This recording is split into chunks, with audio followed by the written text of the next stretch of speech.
y'all business is booming. You know what I mean? Get in where you fit in. So let me ask you a question though. Do Okay. you get the same? You do? Is it like THC? Is it I something? actually have no idea. I haven't actually tried it yet, so I'm going to try it, and I'll tell you. Tell me. And after Mhm. that, I was going to do it after my little situation, but after that, I'll let you know how it is. But apparently, I guess it's free of all that stuff that cigarettes have in it, and I don't know. It's cool. I guess it's still cool in a cigarette form or whatever. So I guess how people's habits are attached to that. But we're going Right. to give it a try and see what it is.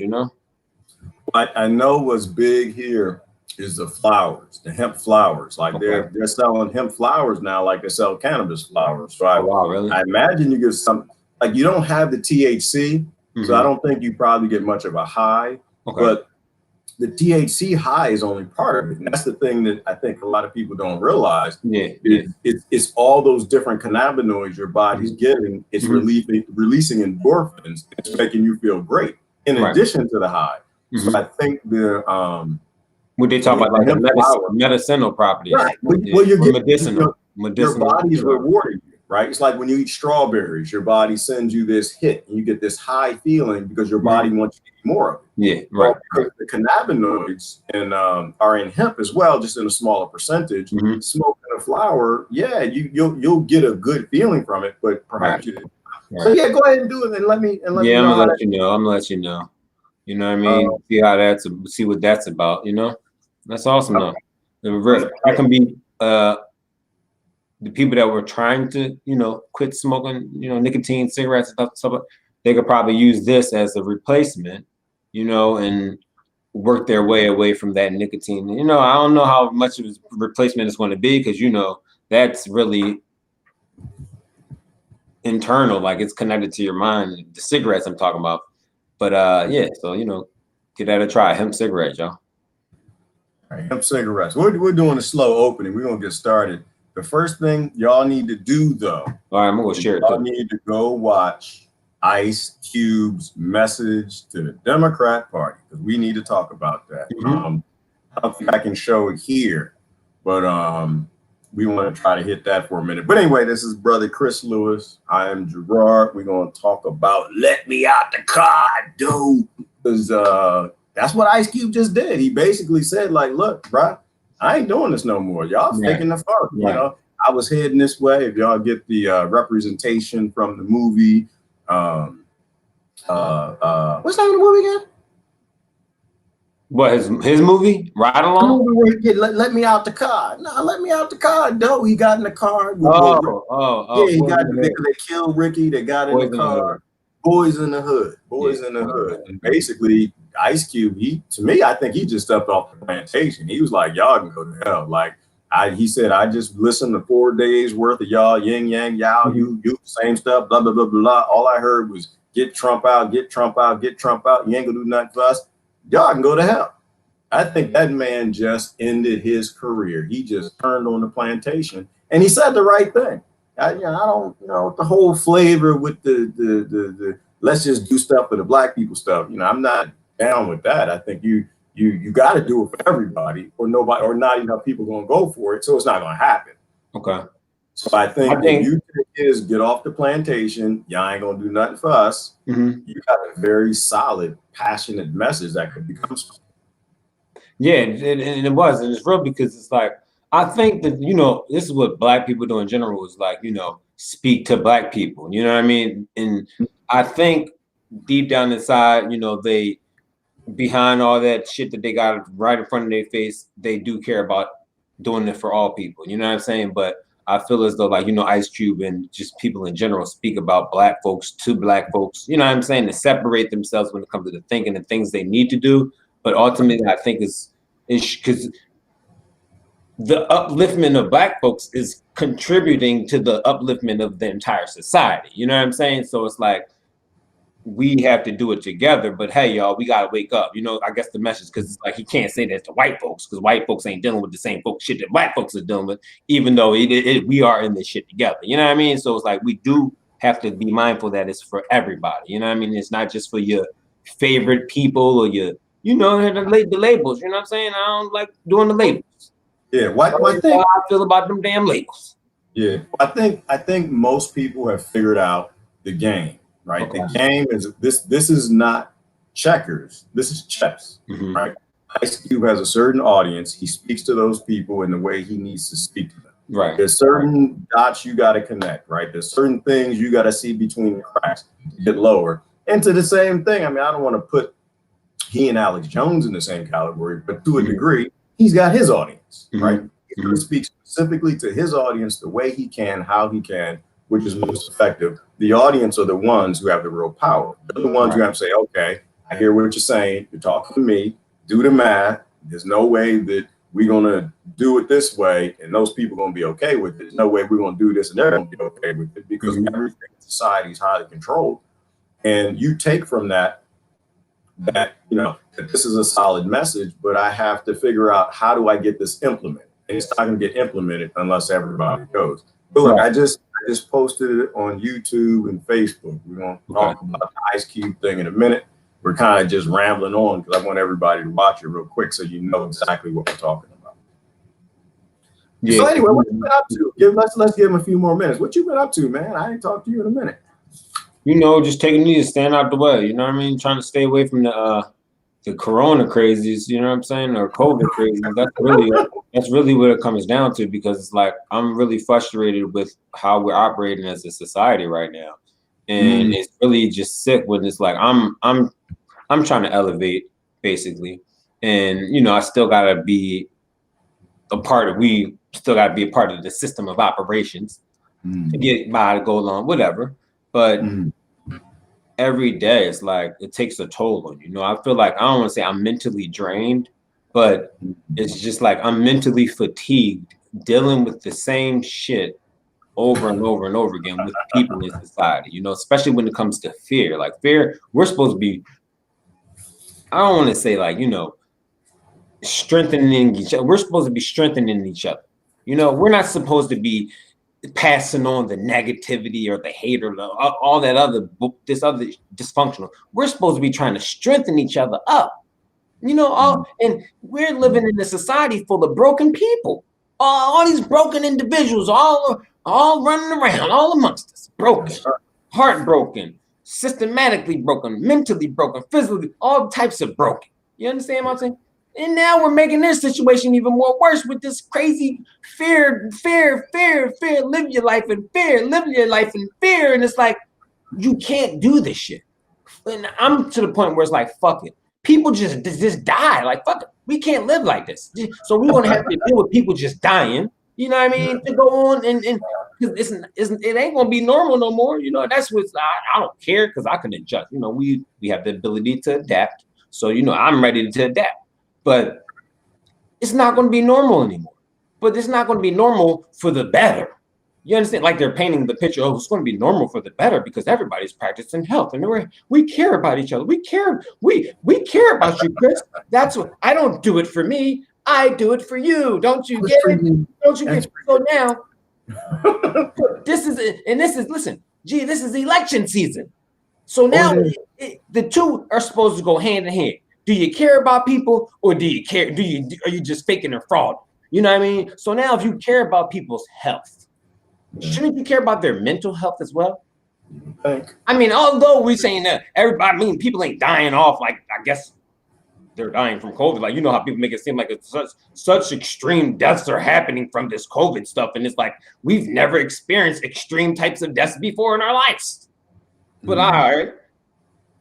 When you transfer over the logic of caring for people or supposedly caring for people and their health, wouldn't you work together when it comes to political policies or the system of operations that you're so mad about, that you're so in uproar about who's the head of office? Oh, Donald Trump, oh, Donald Trump, the bad guys.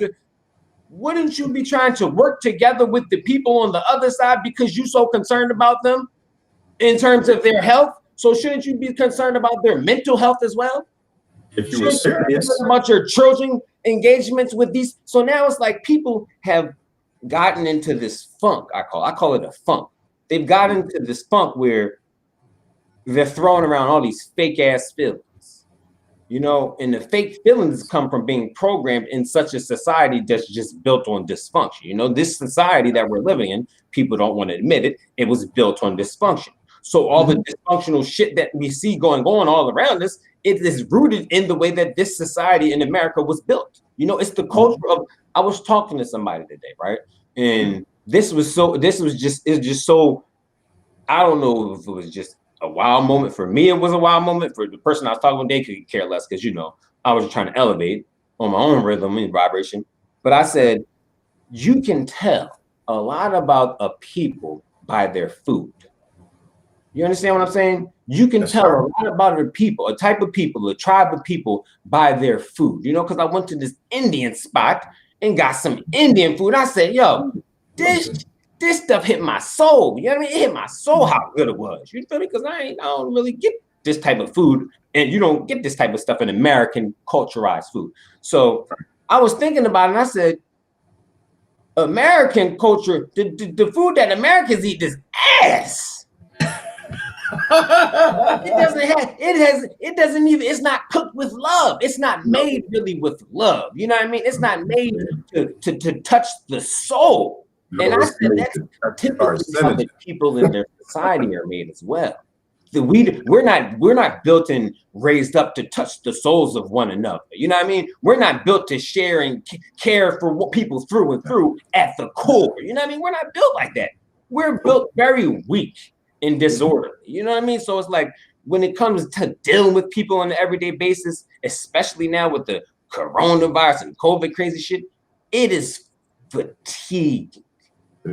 You understand what I'm saying? It is you will be drained. And think about the people I was saying, the people that's already going through shit, they are even more drained now because they got to deal with shit in their own little personal lives. You know what I'm saying? So this is just really hella bad. So it's like we gotta work, man. We gotta work. You know? Work, you know? I love it. I love it, man. It's real and good. I think we're in good times, brother. I think something's going to happen. I do. I think that something's going to change. I mean, you know, just from your frustration, from Ice Cube's frustration, even reading the comments, people are tired, man. People are tired, and when we have fake highs, we can't solve anything. You know, when times are good, nobody wants to change anything. They talk about change, but at the end of the day, they don't really care, right? When hard times come to bear, that's when people become the bears. That's when things come out. And so, yeah, I mean, I get frustrated too. Like it gets annoying. Yeah. I try to laugh my way through it, but I always just refocus that, you know what? Something's about to change. I don't really know what. I think people are gonna finally see through the bullshit. And what Steve, you know what, brother Steven said something a minute. Let me go back to y'all. We're about to talk about Ice Cube and his message. Hopefully y'all watched it. I posted. He just posted something I wanted to hit. He said Ice Cube is an OG, original gangster. You know, I don't think he was controlled. He's now seeing more. And this is the thing, is that he's from the streets. Yeah. Right. Ice Cube was not a private school. I want to be a thug, so I'm gonna come up with little step things that kids do today and go out there and make an album. That man is street smart. Yeah. He's street smart. And I think the problem that you have with what Brother Steven is saying is like the Cat Williams skit. You ever watched the Tiger skit from Cat Williams, the comedian, where he said that, if you're a tiger, funny guy, very funny guy. Funny guy. You're always a tiger. And he said every tiger just waiting for that 1 minute to show you who they are. And I think Ice Cube being, a real guy, the first time I listened to him, it was on NWA, man. We were kids. And you were probably just being born. But I listened to a bunch of stuff. My father would kill me if he found some NWA in the house. Right. But the point was that he grew up in it, and he's street smart, and he can see through a hustle. And so what he did, he just said, I just watched 4 days of y'all lying, talking more bullshit. I watched 4 days at the DNC convention talking about get Trump out. And he's just basically like, y'all can go to hell. I'm done with you. I hope nobody else. I hope y'all ain't watch it. I hope they ain't watch it. But this is the frustration. When you are street smart, there eventually comes a time when that bullshit ain't gonna ride. Now, if you were raised nice and believing in the system, and it can fool you. Yeah, right? you're not going to sense it. Yeah, right. And that was a powerful message. Like I said, I think that the message needs to be tweaked, right? It needs to be tweaked because oppression is everybody. Okay. But the truth is, he just said, well, you know, if you're not going to do anything for us, then I really don't care about Donald Trump. Yeah. It's like, what's the point? Like, you know, it's either him or you, and you ain't going to do nothing. And I don't think he did anything. Then why am I even wasting my time? Yeah. And I think he committed career suicide. Okay. I think he finally told you, I'm done with slavery. Maybe he saw more. Maybe he saw like the whole Dave Chappelle thing. Like Dave Chappelle was deep. And if you listen to what he's saying, not what's on message with the narrative of his audience, you'll realize that he really does see through the whole politics of things. He sees through above to how power and money really control your nation. And your politics is kind of like a little dog being pulled along on a leash. You know, like that digital dollar. I don't know if you looked at that, but the digital dollar, where I spent half of my day on today, it's going to be it's going to come out by the end of the year. So by the end of the year, you will have your card. Huh? It's planning on dropping soon. Yeah, you'll have your card by the end of the year, and this is what we're telling people from the very start. Okay. This is about central banking. This is about a fiat currency, and there needed to be a global event before they could do a currency swap. Okay. They had to do a currency revaluation because and so about that too. You know, yeah, and so I was gonna say, so this is the shackle, brother. Okay. This is the final shackle, the social credit score, the digital dollar. Once they put in that digital police state, those shackles ain't coming off. They're not coming off. When you finally lock these up, you don't get a key. There is no, well, we were just kidding. At that point, America is owned. Yeah. Yeah. I mean, and there is no solidified. It's solidified then. It's solidified. Yeah. And to go with that point you made, it's crazy because this pandemic or whatever pandemic, it was a setup in a lot of ways also. And it transferred a lot of the wealth to, you know, the wealthy, the 1%. It transferred more wealth to the 1%, shall I say. But it also put a lot of people in the future jam. You know, I don't know if you heard, but it was a lot of scamming going on with, you know, the COVID funds or whatever the case is, with businesses on the major level, but also with a lot of individuals. Okay. Also with, I'm saying, I would say millions. All right. I'm hearing about people signing up their kids to collect unemployment, G. And this is crazy. No, Pete, this is something that goes along with what you're talking about with the digital dollar. You have to understand, people don't, I'm trying to have some type of foresight here, okay? I'm trying to stay connected to the higher vibrations of being deprogrammed, but also I'm trying to reprogram into a way that I can have some type of systematic foresight, even though I'm trying to be on the grid, off the grid, or off the grid completely. But while I'm on and off the grid, I have to, you know, pay attention. So the setup was this. They made it so that way there's people that can collect pandemic unemployment assistance or just unemployment in general or whatever the case is. And they had a whole program set up to where the people that, you know, struggling during these times that need it can get some money to take care of the things that they need to take care of, but also, of course, to help capitalism, you know, to keep capitalism alive. You know what I mean? So you got to get the people money. But millions of people signed up their kids. Okay. They signed up their kids because others were doing it and getting all types of, you know, $10,000, $20,000, thousands and thousands of dollars is flying around. You understand what I'm saying? But what people don't understand is that the government doesn't do things like this just for free.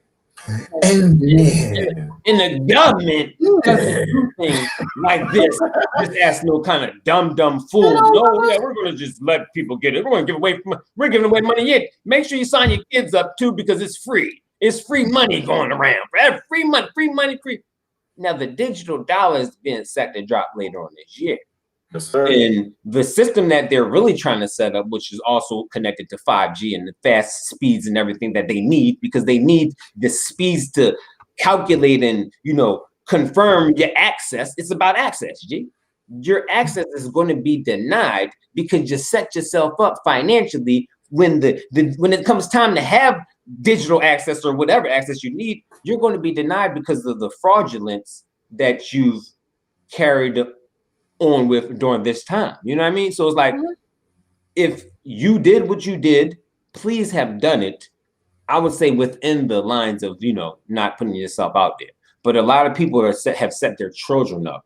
A lot of people have set themselves up for future consequences. And this is scary, brother. I'm telling you, this is scary because a lot of it is the hood. A lot of it was the impoverished communities, because you know how they ain't been getting no money for so long. So when they got the whiff of money, free money going, it's and they did. Ice Cube, OGs, and all that. Street Smart, streets they hot. Yeah. Get that money. You dig me? Yeah. But they don't understand that they getting that money now. Later on, you're gonna be paying for it. Well, let me tell you how this rolls out. So let me tell you how it plays out. Because scary times. Oh, but this is a good thing. This is a total collapse. Because it wasn't just the hood, bro. It was not the hood. Oh, it wasn't just the hood. It wasn't just the hood. No. I was listening to. Let me tell you what. If you ever get bored, just going out there, listen to Peter Schiff's interview with Joe Rogan. Okay. He broke it down. So basically, what they did, well, first of all, anytime the government makes a law, it's dirty and corrupt and it's crummy to begin with. But there's always loopholes, and they put hooks in there for you to bite and get trapped. Mm-hmm. So businesses, it basically said the loans to businesses or the grants or whatever they were, they only have to pay portions of it back. Right. They said that if you take less than $2 million, that they're just going to trust you. That they're going to trust that you need these funds for your employees to stay. Well, they're not even going to check. Yeah, they're not even going to check. Right, they're not even going to check. So what everybody did is they applied for a $1.8 million loan for the employees to keep things going. And as soon as things open back up, they shut down. Right. They took that cash, right down. Retired, and they're done. So unemployment went up, and so this is the scam that's like being revealed that came out. They took the money. So in terms of paying it back, this is how we're going to pay it back. This is what I'm saying, that this is the end. Mm-hmm. It's hyperinflation. Okay. Right? So between now and the digital dollar coming out at the end of the year, the currency is going to be revaluated. Right. And so the digital dollar is going to be global. It's not just America, it's global. Everybody get them some of that digital dollar. Mm-hmm. And so what they're going to do is they're going to present you with the option. They're going to say, okay, well, here you go. The digital dollar is out. You can go ahead and switch your accounts over to digital dollar. And here's the conversion rate.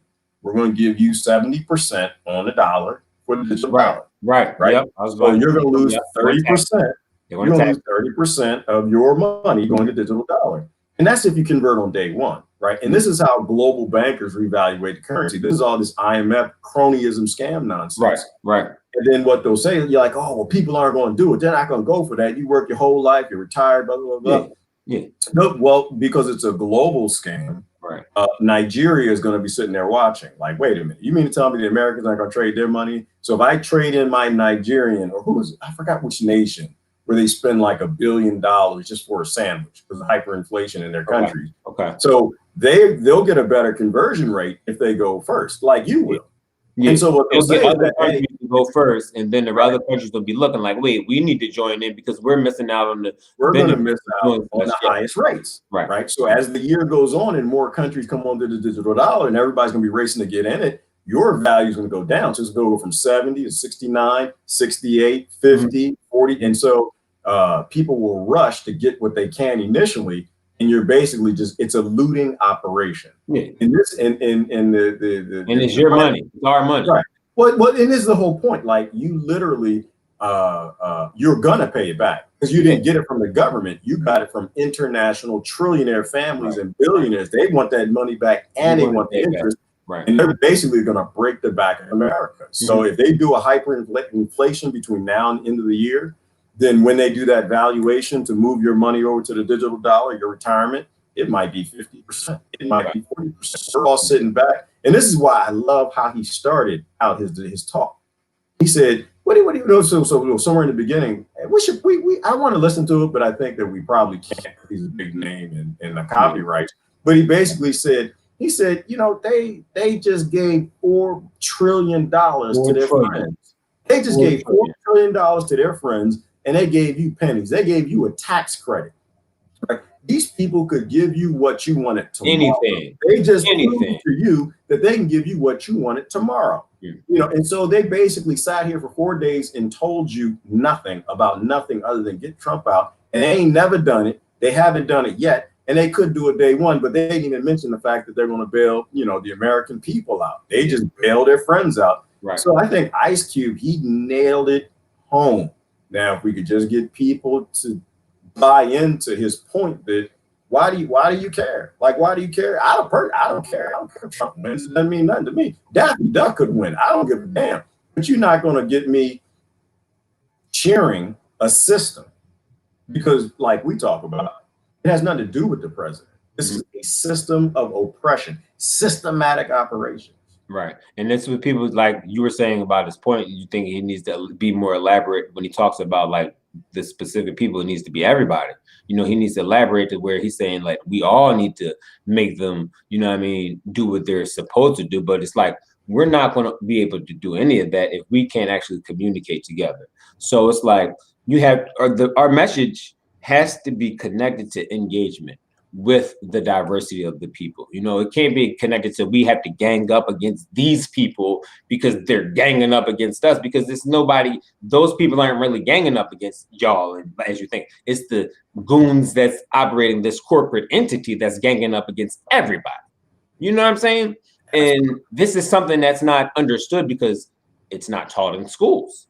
It's taught in schools to where you think that you need to be such a part of the system to help it progress that you will damn near give your life to it. In essence, you are giving your life to it.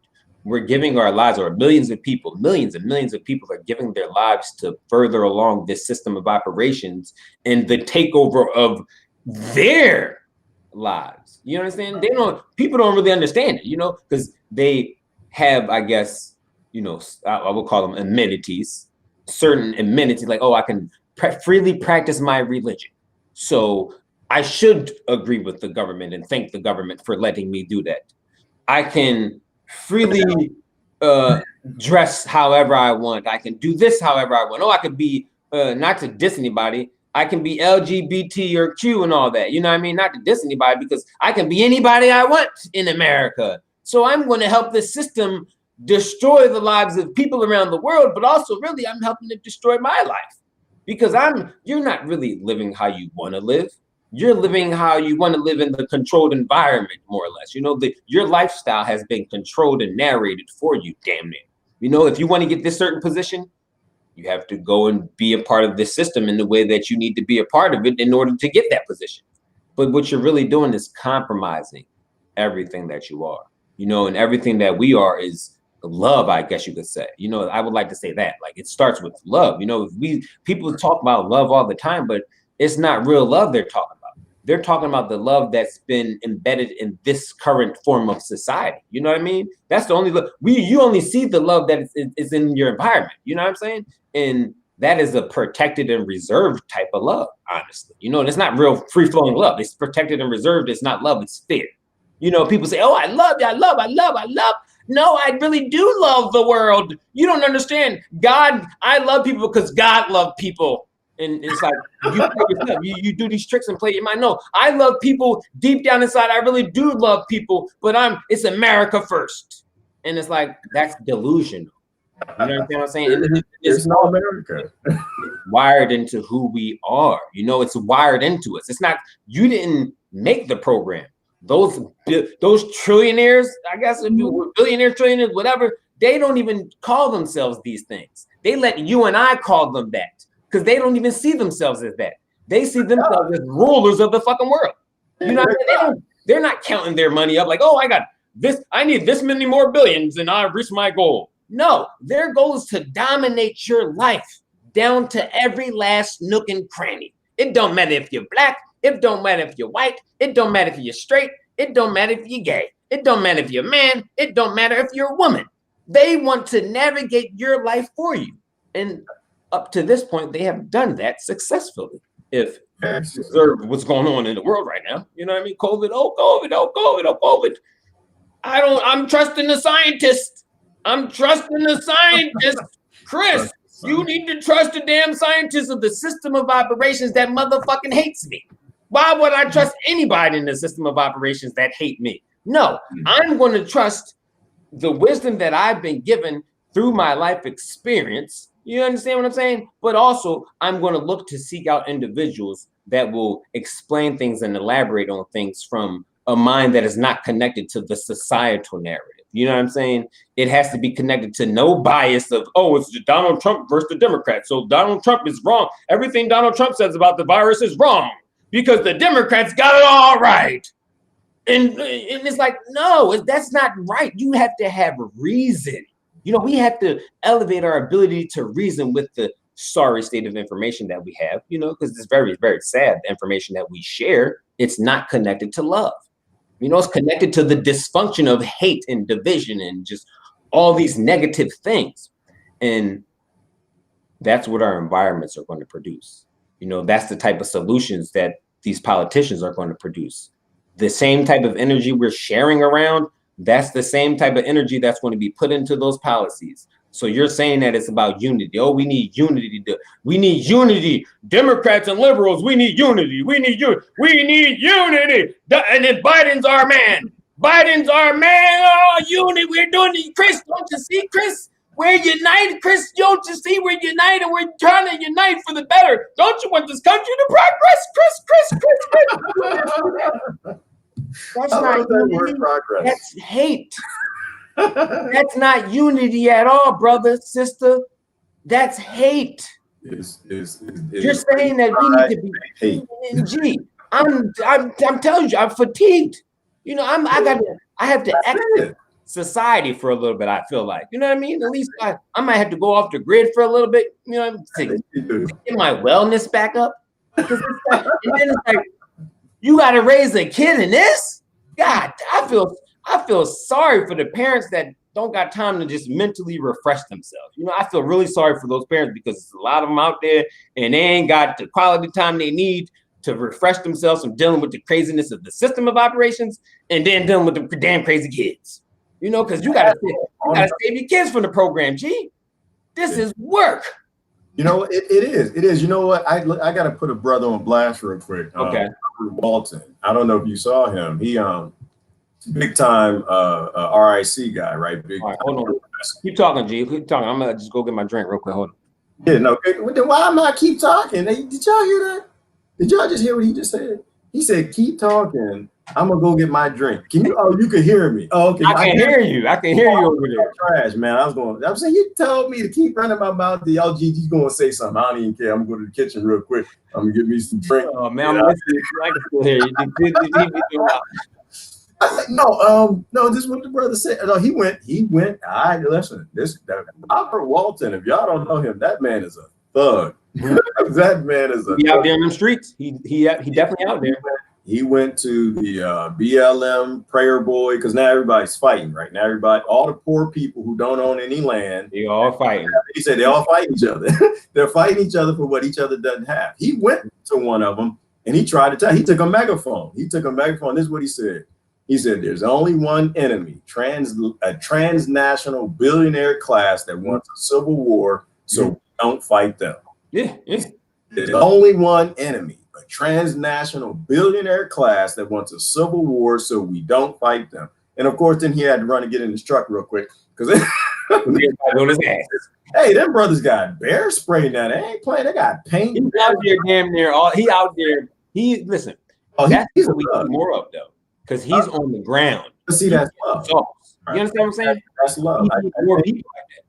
Right. So so everybody's got to pick and choose what the hell they're going to do. Mm-hmm. Don't do nothing. Like now's the time because this thing is coming to a hill. Oh my God! This thing is around the corner, and it's going to explode. And either it's going to explode on the billionaire class, or it's going to explode on everybody else. Yeah. And that's what people have to think about is whether or not they want to leave a ravaged country to their kids. Because I mean, if I were a member of the global billionaire class and I had America doing my invasions and using them as like a foreign legion, mercenary, blowing up nations, colonizing, stealing their resources, which is what both the Democrats and Republicans have been doing for the last, I don't know how many hundred years, I wouldn't want Americans with any sense of freedom.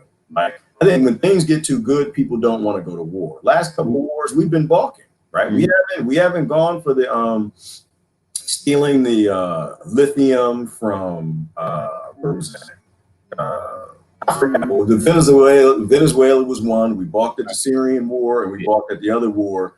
I want to say it's Bolivia, but I don't remember. And so, if you want a thug, if you want a global mercenary, you go kill off people and do anything you need them to do. You don't want them to be happy. You want them to be poor. You want them to be broken. You want them to have nothing else to do other than to agree immediately to go get your money, to go get your war, to go do your war. And so I think America is being broken the same way they're breaking people by making them stay at home, wear masks, they can't go to restaurants, making them angry. And for some odd, crazy reason, people believe it when the media tells them, well, the reason why you got to be on lockdown is because they didn't listen. The reason that you got to be on lockdown is because they didn't do right and listen to the government. They weren't obedient, stay at home, so the virus is coming in. And so you got the maskers blaming the no maskers. That's left-right nonsense. It's that left-right nonsense. The fact of the matter is you're being broken. And a virus did not do that to you. Whether you believe it's a virus out there or not, doesn't amount to a hill of beans. Your government shut down your country. They destroyed your economy. They destroyed the ability for 100 million people to feed their damn children and themselves. Yep. Right? They did that. No virus did that. They did that. And so the fact of the matter is millions of people are going to die. Mm-hmm. But however you want to look at it, with a virus like this, millions of people are going to die every year. From starvation and conflict from what your government just did, Democrats and Republicans. So this has nothing to do with the virus. The virus might have killed some people, which ended up being 160,000 minus the 30 to 60,000 they killed in nursing homes and the ventilators they put people on directly. Outside minusing them numbers, it's what is it, a 99% survival rate now? It's almost 100%. Yeah. So no, the virus didn't do this. They want you to blame an organic nature. Right. They always love to blame nature. Nature ain't done nothing. Always look. Nature. And that's funny because ain't nobody turning to nature. Ain't nobody turning back to nature except for the people. They did go out a little bit. People went outside a little bit because they was breaking free, so they had to go to the parks. You know how parks are. Everybody like the parks are overcrowded. Why is everybody at the park on the place? Because that's the only place you can go because everything else was closed. It's like, damn. Some people actually did get connected back to nature. So it was good for some folks, you know what I'm saying? Some people had the quality time, like I was speaking about earlier, to mentally refresh. But all that shit came tumbling down as soon as they turn the program on. Soon as once they getting back connected to that TV and that program, they fix, it's over. You high all over again. And when they open back society back up, the key terms they need, the 6 feet and the social distancing, you need these key terms. And people are following right along. Health, remember the health heroes, that thing? Like, oh, it's only the health heroes are the ones in the hospital and all this other stuff they was making up. And it's like the sanitation workers was slanging everybody trash. The sanitation workers was slinging the health heroes trash, and the health heroes was doing this to them. Looking down on them. Yeah, get my trash, you trash person, you janitor, piece of shit person that I don't even talk to, engage with. And they're telling you to wear your mask, Oh, you need to wear your mask. But I don't really give a shit about you outside of this job. But all of a sudden, I really do now. So you need to wear your mask because the orders came from up top. You understand, G? The orders didn't come from reasoning with information. The orders came from up top. You understand what I'm saying? I take a picture of that. All the parking lots. We don't need no.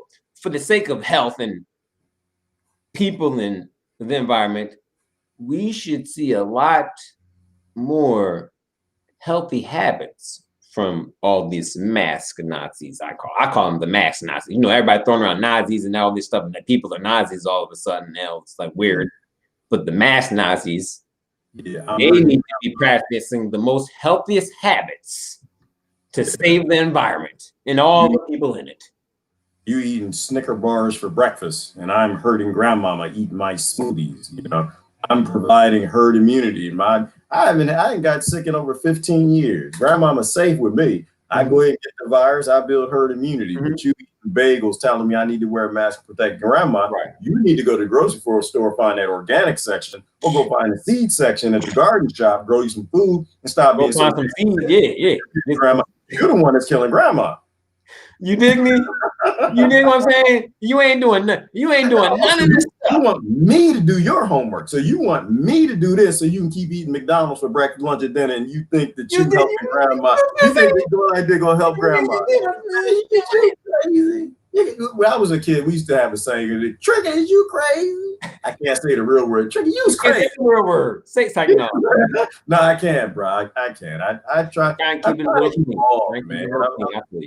I'm trying to evolve. I'm doing the best that I can. Yeah. But, on the comment side, Amanda asked what we were talking about. We started out talking about Ice Cube. Ice Cube had a very powerful, truthful message where he said the DNC, they mama ain't nothing, and they daddy ain't nothing, they grandmama, daddy, mama, daddies ain't nothing, and they ain't saying nothing in 4 days, and it's all some bullshit. And that they planted $3 trillion. Mm-hmm. Friends, their criminal friends on Wall Street, they ain't do a damn thing for you. Mm-hmm. So he's basically saying that walk. He's saying walk. He's saying the DNC, bye, Felicia, I'm out. I don't really care. Your whole message is get rid of Trump, but what's the point? Yeah. Like he saw through. Like Chris, we said this. Mm-hmm. We actually said this, that they are literally, the DNC loves Trump because it means they don't have to do anything. All they had to do was mention the villain. All they had to do. We said this a while.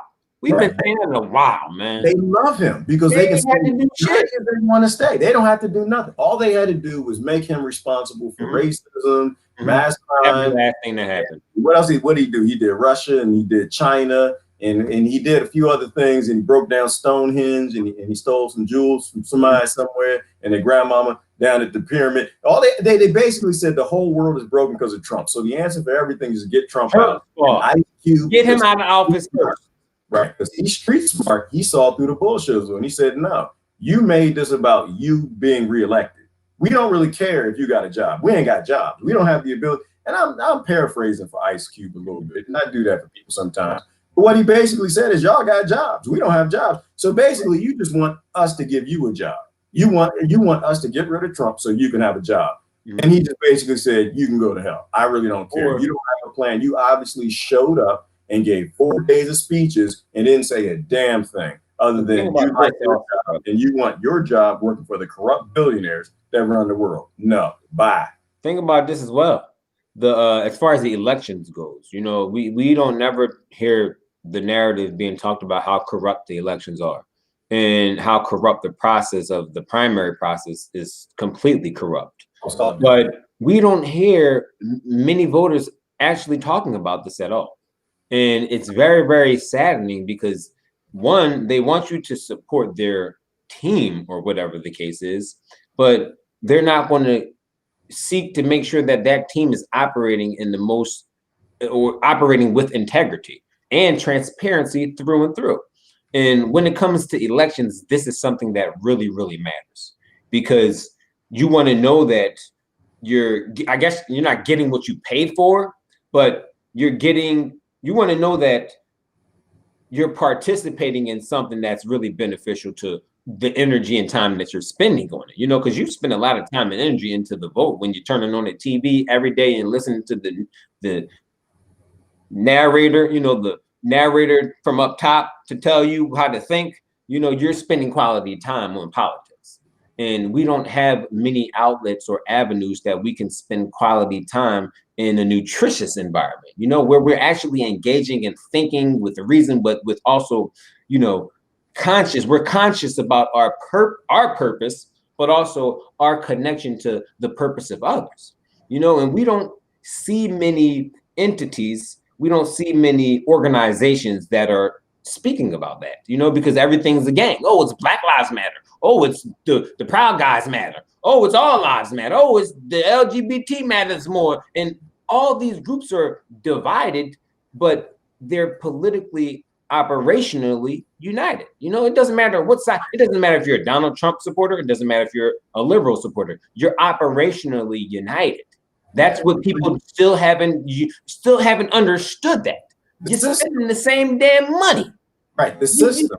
You believe in not taking care of children. You believe in a broken Department of Education. You believe in indoctrinating kids. You believe in mass incarceration. You believe in pedophilia, which is mass incarceration, taking children in mass, putting them in cages with grown men. Right. You believe in child protective service, which is human trafficking. You believe in war. You believe in colonization, stealing people's land and their resources, giving them this IMF debt. And so the thing is, like, you're right. Like they're all the identities are different. But all of these groups, they all have the same exact values, which is no lives matter. The only thing that matters is the billionaire elite class, and they're succeeding at making people stupid enough to start a civil war with other people in a country who don't even have these people don't even own land. You don't even have a right to free speech.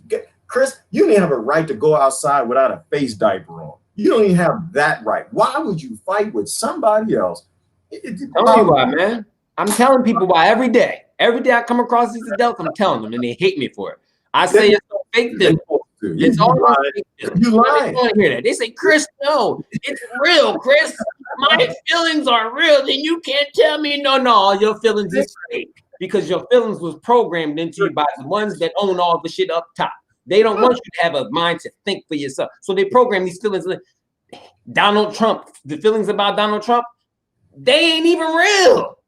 No. He is not a factor in your life. This is what just drove me crazy. As 4 years I've been saying this. I've been telling people to deprogram. I've been telling people to stop listening to these lies. I've been telling people to just leave the dysfunction behind them. You know what I mean? Leave it behind them. But no, they can't. They can't. The fake feelings matter. No, Chris, how I feel matters because it's real. Donald Trump gotta go as a black man, as a black person. You don't feel how I feel. You don't feel you a black man. You not black enough. Like Donald Trump, like Joe Biden said, you ain't black enough if you ain't voting for me or some shit like that. You know what I mean? So I ain't black enough. And the thing is, I'm fine with that. I don't want to be black enough because I ain't black. You know what I mean? Deep down inside of the core and underneath everybody's fake feelings and all that shit, I ain't black. So it's like I could deal with it, but I can speak to the tune of the societal narrative. You know what I mean? For the purpose of engaging with folks. You know, I could do that all day because I've been raised to do such by the same system that's been raising everybody else.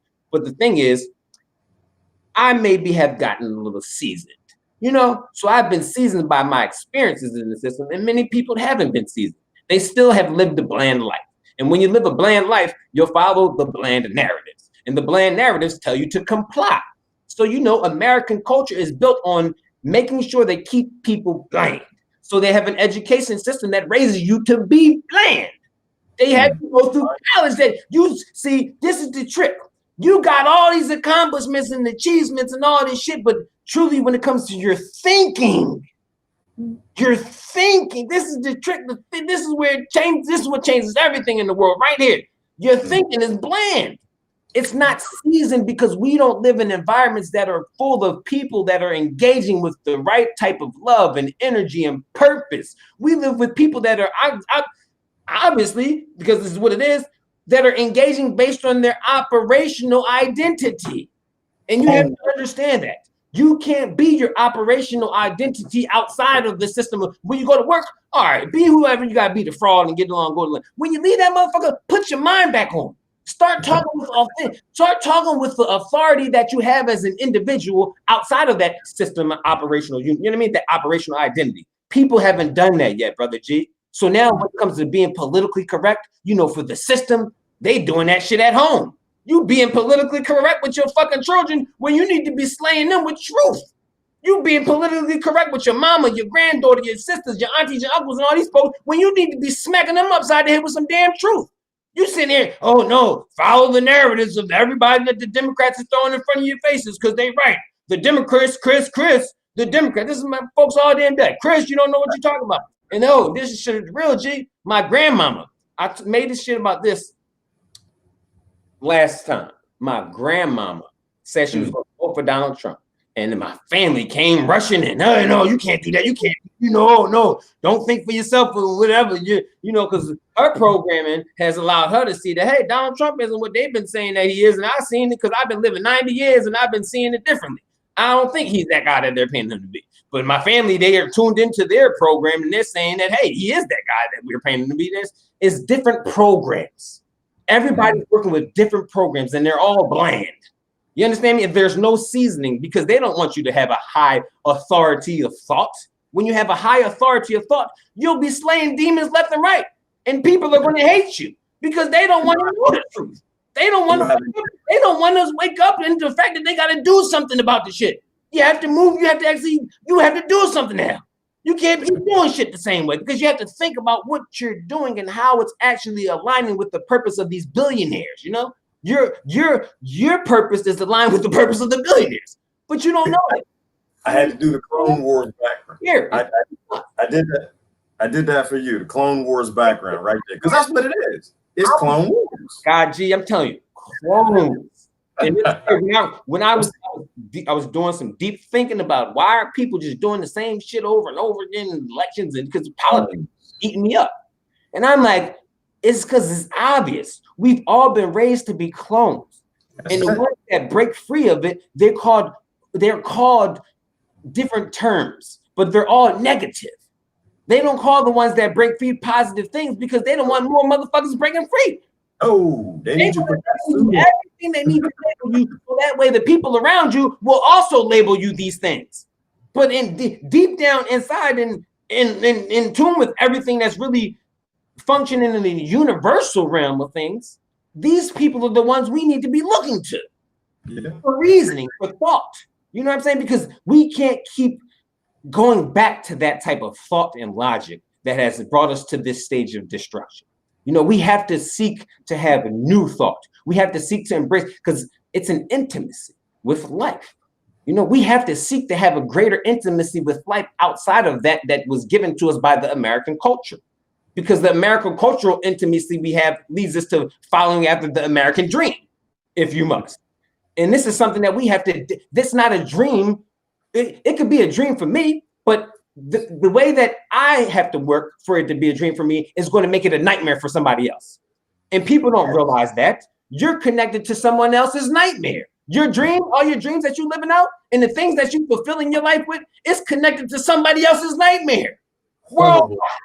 But you don't think you're connected to because you love America and you only live in America, and whatever happens outside of your little town and section, you don't think has anything to do with you. Right. Very, very simple. Cell phones, right? So, you know what this is? This is the cotton of today. This is the cotton of today, right? And other countries picking this cotton. And you got people who will line up on Black Friday. That was Black Friday when everybody get out there and act a fool and jump in line, fight over the cotton of today, the slave made good, the small electronics of today. You know, so you know, let me ask you this question, because I'm enjoying your passion right now. Okay, let's go, man. We gotta talk about it.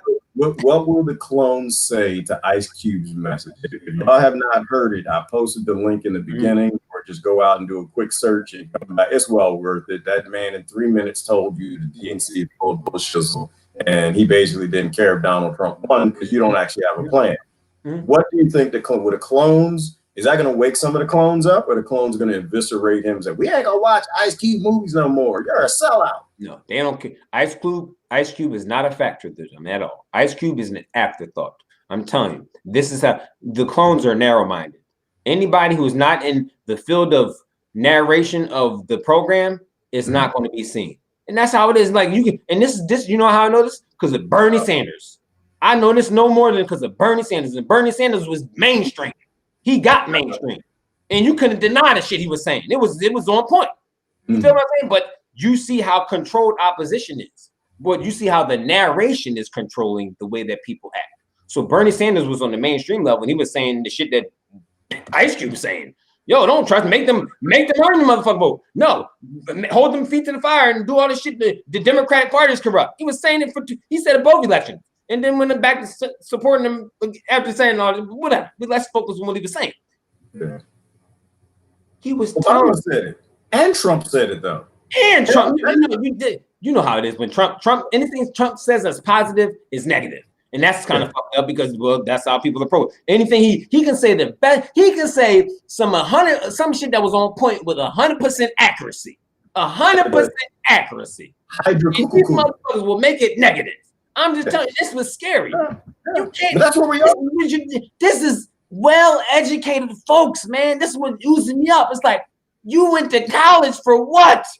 But see, but the only way you can break an intellectual person is emotions, and that's how they get them on emotions. And so I was going to point out what you just said. So that was Obama's message. I'm going to go clean up Washington. That was Trump's message. I'm going to go drain the swamp. That was Bernie's message that the political system is dirty. And when he even used the word oligarchy, right? Yeah, they all got the same message. And look what happens every election. They got the flow dirty. Every election got more lint, more dirt, spilling more milk, the swamp getting dirtier, drainier, funkier, new creatures getting created in the glyphosate goo that's at the bottom of the anaerobic swamp. Ain't nothing getting any better. Why? But why do people keep voting? Why are they still like, maybe is it just that the brainwashing is so deep and it's so emotional and it's just easy to blame this dude that used to run around with black people all over Hollywood, but he don't like black people? Is it just easier to just say that he is the bad guy so they don't have to deal with it in their own mirror? They don't have to agree with their complicity. Is it because I'll be honest with you, like I try to see the best in people, and I like to say that, well, maybe they don't know. Maybe they don't know. But the more this goes on, I feel like I'm making excuses for people. I feel like I'm giving people an out. And they know better. It's just easier to blame everything on some dude, some politician who's an actor. Who's an actor, right? He's an actor like all the presidents are actors. Their job is to get you charismatic, in love with them or hating them. They don't care which. You just got to be either one. Because the billionaires, the big corporations that run everything and decide everything, all they need is for you to be emotionally upset with somebody else. And like brother Robert said. It has to be sides. It can't be somebody that's going to unite the people together, like Bernie Sanders was trying to do, because they can't have people united, you know. But the point you made about like voting, it's kind of sad because people vote because they don't want to do anything. Ooh, this is something that I realized I had to deal with, and it's frustrating as well because we have to be as 100% authentic. And it's something that you have to just be honest. Look around, look at your peoples and all the people you're dealing with in your own life, and you can tell the truth. People vote because they don't want to do anything. And you to do they go vote, and after that, they do absolutely nothing. But they did their duty. Interesting. I voted. You know how to get the stickers out. I voted. I did my duty. I don't have to do it again for another 4 years. See you then. Do absolutely nothing politically for the community. Do absolutely nothing to unite the people that they said they need to unite it. During the whole election season, they unite. During the whole election season, they liking folk. During the whole election season, they getting along, going along. Hey, we love y'all. We a team. We're going to do this together, y'all. Yeah. Afterwards, they go back to being divided in their own personal lives, not giving a fuck about each other, who you was, what you doing, and what struggles you going through. I don't care about none of that. But we're going to come together to defeat Donald Trump and vote. As a way, that's our job. Our one job to do is vote Donald Trump out of office. No, we don't need to go to the school board meetings. No, we don't need to go to the city council meetings. No, we don't need to go to the inner cities that's got the kids that's struggling educationally and make sure they're changing their schools and giving them the right kind of money. No, we don't need to check up on none of it. The Democrats going to do that. The Democrats, the same Democrats that made all these problems, is going to fix them in your city. This city is dysfunctional. I live in the very democratic city of Philadelphia. Or no, I come from, and I don't live in there now, but you know, I be around there. That's where I do my work and all that. But it is so sad to see the political state of that city. It's a beautiful city. It's a colonized city, and the minds show it. But the thing is, when it comes to politics, people act as if they're doing something by simply voting. You ain't doing shit. You ain't doing shit. You did absolutely. If you don't vote, you can still do. The people that don't vote, it's like this. The people that don't vote and are in their community every damn day and see the things that the Democratic Party is doing to their community every damn day, and they don't participate in none of the politics because they've seen what it does and what it's doing to the community every damn day, they're doing more for people that voted 100 damn times. And that them people don't get spotlighted. They don't want to get spotlighted. You understand what I'm saying? They're not in your face talking about, hey, I'm going to do this for y'all. I'm going to do that for y'all. I want you to follow me because I'm going to. These people are not getting pushed in your face on TV because they're doing work in the communities. They're not talking about, oh, vote, vote, vote. They know not to vote. They know it has to be done from the muscle. You understand what I'm saying? It's shit crazy. What Sister Dawn just said, and this is why you ain't never gonna get a horse in that race. You ain't never gonna get a. And this is why I think something might change. You know, because it's so obvious, right? You know, so going back in the history, right? So you had Obama. He built more prisons and elementary schools. Big police state guy. Pretended he wasn't, but he was. Yeah. And then you got Trump, big police state guy, put more police on the street than anybody else, right? Secret wars, all the same damn things that they've always been doing against every bit of the Constitution and treasonous. Right? And then you got Biden jiving Bowden, what I call him, because he said that black people need to listen to records at nighttime, and he was going to help black people to raise their little black children. So you got him. He wrote the crime bill. He wrote the crime. This is the guy who literally made Black Lives Not Matter, and he is the presidential candidate for the DNC and Black Lives Matter. Every day. If you go donate funds to them, it sends you over to the DNC's website. They're not even hiding no more. And then his running mate is Kamala Harris, and she's a dirty cop.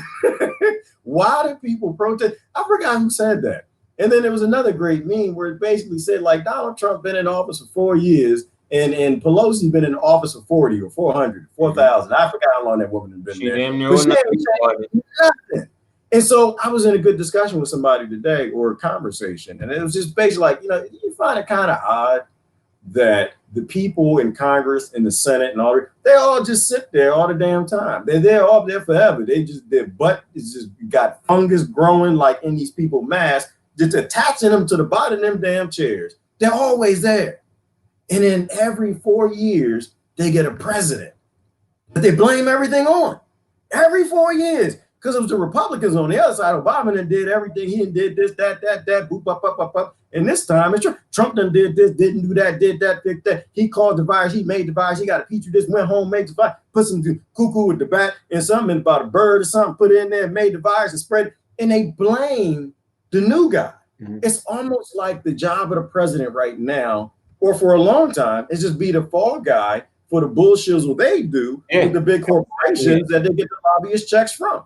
That's exactly it. And it's not even just to be the fall guy, be the hero to some, villain to others. It's always like that. There has to always be a hero to some, villain to others. Because if you think about Obama, he was the hero to some, villain to others. And they couldn't have 8 years of that and then come out and have Bernie be president that's united there. No, you can't have that because the energy is still riding high off of that. Oh, it's the heroes over here and villains over here. So now what they did with Trump is created that whole narrative, but they flip-flop sides. You know what I mean? Yes, read that. Oh yeah, that's a good comment because I mentioned that. But people don't care about that. Like I said, it doesn't matter what Trump does.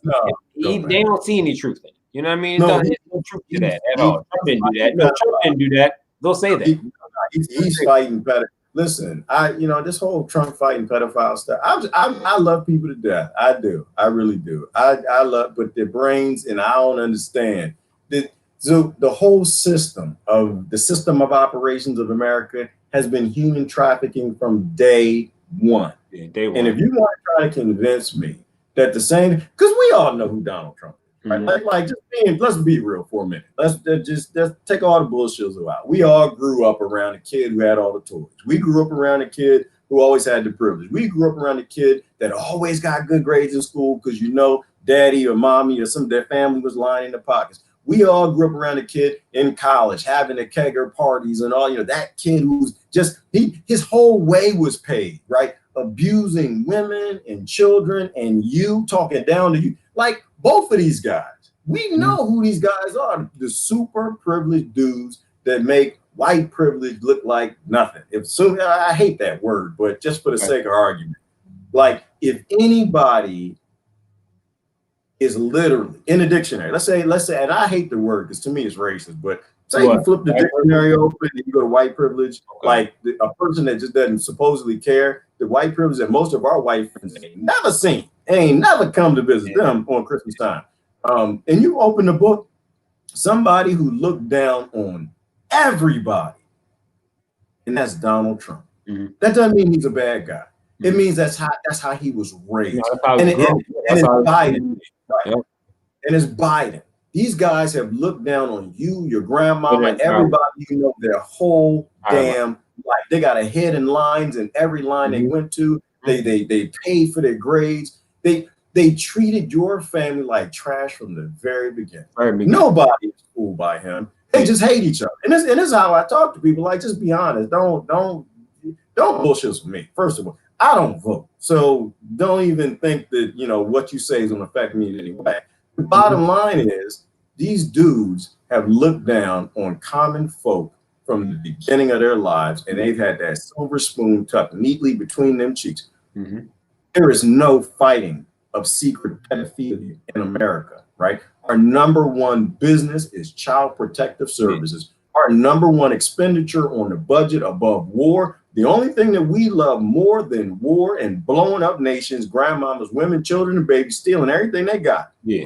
Stealing children from their parents. So don't come with the bull. Like, people they like to make this stuff up. Like, oh, well, you know, he's fighting. The prison system, when you like think of things at like a very basic level, it's all right there in front of people's faces, but they just won't say what it is, and which is they just hate each other, which is fine. Like, we can work with that. You hate them, okay? Well, let's talk about why you hate them, but don't sit here and pretend that Obama loves America and Trump is fighting for this, that, and the other. The Republicans hate the Republic. The Democrats hate democracy. The progressives, they ain't nothing ever progressive in a four-power government. You will never. That's it's the oddest thing in my mind that anybody thinks a government as an entity based in power and growing it gives two damns about progressing anything. Progression is the exact opposite of power-based government. They want to stay. They want to align with it.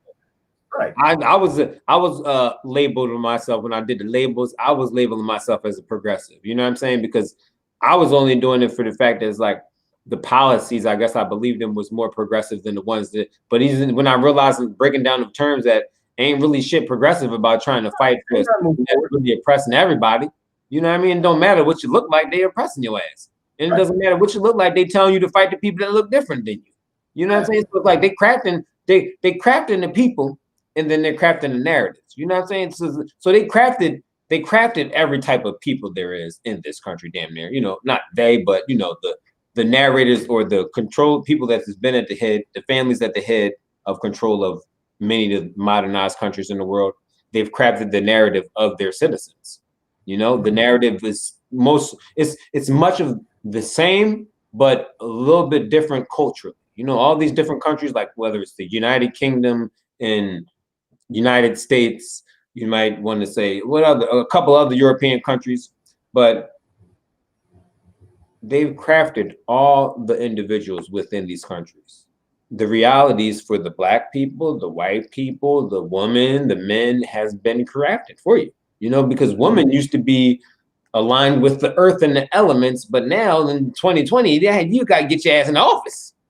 You know what I mean? You got to get you're not just in the office now. You going and doing the stuff. You're trying to compete with man because it's the man's world. You see what I'm saying? So we know who are at the controls. It's a bunch of crooked and corrupted men, I guess you could say. But you know, this is the great thing about life. We still have the free will to choose. You know, we might be afraid. See, this is something that, you know, religion and all that's talking about free will, this and that. But you always have the free will to choose. You know, we can choose whether we want to deal with the system or you can choose not to. You know, you might, depending on where you're at, what state or country, and you might lose the benefits and advantages of that operation when you don't want to deal with it. But you can create the benefits and operational stuff of your own and the elements around, you know, but we don't have that access really. You know, that access is extremely prohibited based on the policies that have been created by the government that you support just as long as along with those Donald Trump people you hate. You know, so it doesn't matter the face behind the. It doesn't matter who the CEO is. I guess you could say. You know, they could switch CEOs all damn day in your company. You still gonna be doing the same damn thing. Your job is still going to be to do the same damn thing. You know, it might a little bit of the operations might change up a little bit around you, and you know, some people might get cut here and replaced by these folks that are favorites of the guy at the top now. But your job is still going to be the same, and you're going to be working with all the same people. None of the people didn't. Generally, the people, and this is the same thing with United States or whatever. We're going to have the same fucking job no matter Donald Trump, Joe Biden, Obama, whoever the hell you want, Bernie Sanders is president. Our general job or whatever you align with in terms of what you do for a living is going to be the same. Nothing really is going to change in your life.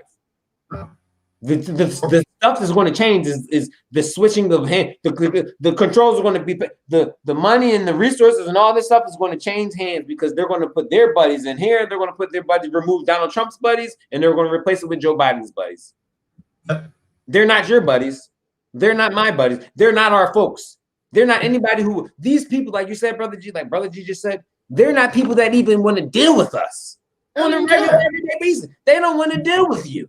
You think you bougie because you could buy Starbucks, and you know how people be going to the store. Got my Starbucks. I'm a Starbucks drinker. I'm a little bit more boozy than you and your Dunkin' cup. I got that I'm gonna hold my Starbucks up proud and everything like that, and all this and that. That's trickle down shit of the reality that we're living in. Those are the biggest they can. Well, it's not Starbucks. It's way better than Starbucks. They don't even drink. You know what I mean? They control the bucks, whatever. But they're looking down on people just as such. You know, even though it's real, you know how the coffee drinkers thing is real subtle because everybody can afford damn near Starbucks, but it's like nobody gonna pay no $5-6 for no special drink, and when they can just get their rush for like, you know, $1 from the corner store. You know what I'm saying? I'm gonna get the sludge, but I'm gonna get the toppest quality because I can afford it. And yes, I do the best of the best things in my life, and I don't do anything that's average or below it or near it. You know, and that's the people you're going to vote for. Those people that you don't even really fucking like. You know, those people that you're sick of those people in your own life because you think they're snobby and you think they're schmoozers and you can't stand their attitudes and the way they think they have the right of way of everything before you. You don't even like those people, but you're going to show up and vote for them. It's just crazy. I had to change the background because the show, these people don't give a damn. This is the Texas Food Line. So the Texas Food Line it's now thousands of families that line up every damn day to go get some damn food. That's crazy. So I mean, my perspective, and I appreciate what, like I said, what Q said, because these things got to be grassroots. Like if you ever go to the government, and I've seen this my whole life. I've seen it. The damn shame is that my brain is so slow that it took me this long to figure it out. Mm-hmm. When you go to the government and you got a problem, they always hand back you. Like when you go to them and you ask for a solution, all they do is they just find a sexier problem and they give it to you. Right? Mm-hmm. They don't solve anything. They give the problem to corporations. The corporations decide how they can make some money on the problem, and they hand it back to you, and they make it sexy, right? They put some pumps on it, they put some tight jeans, and make it smell real nice, right. And then people go for it, but they never solved anything. They don't fix anything, to your point earlier. They don't even care that their people are starving. It's not even an issue for them. Mm-hmm. They're not talking grow facilities, food, farming, giving the land back, they're literally letting you die. They're going to let millions of people die so they can be reelected. And this is the thing, and I'm not a blame the politician guy. We stop getting grassroots solutions and telling the politicians what the hell they're going to do. And I think we have to reverse it. I think, and this is for people who still believe in the political system. I personally don't. But if you're going to deal with these people, you need to take the solution to them. Don't go to them with the problem because they're going to give you something fake back. If you have an issue with people starving in your country who will be showing at your door, first to knock, second with a gun to get beans out your cabinet, then you need to tell them what they need to do.